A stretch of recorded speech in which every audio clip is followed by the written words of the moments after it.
New at 5, numbers for the new Lucas County Jail construction are in, and estimates came back about $70 million more than originally planned. So now the Lucas County Commissioners, also the Sheriff's Office, they've got to put some wants on the chopping block. Tatiana Cash, she spoke with both parties to find out what is next, what they have to say. Well, they said one thing was stressed. When the final number is completely officially agreed upon, any potential additional funds needed, Commissioner Pete Gerken says, will not be asked of taxpayers. There will be no levy on the ballot.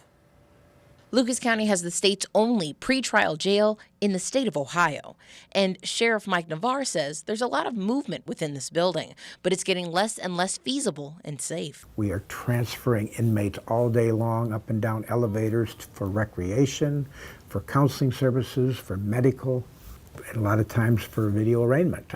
That's not the proper way to do it. That's not the way modern facilities in this country are providing security for their inmates. He says a more centralized jail with more space, 11 housing units with more than 400 beds, and a dedicated medical and mental health facility are needed.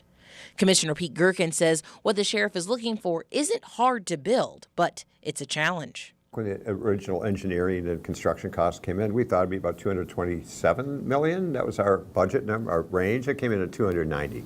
So there was sticker shock there. The commissioner says the first number is usually bigger than the budgeted, but it gives everyone an idea of what has to happen next. Cuts. The sheriff agrees, but says these cuts won't compromise safety. We're not going to lose mental health. No, we're not going to lose our medical facility. The size is going to shrink in terms of square footage, but it's not going to affect the space that's allocated for inmate population. There was probably $10 or $15 million in an underground parking garage. That was kind of a want. I'm sure they wanted to park underground and have some there. We have plenty of parking. That was kind of an easy catch.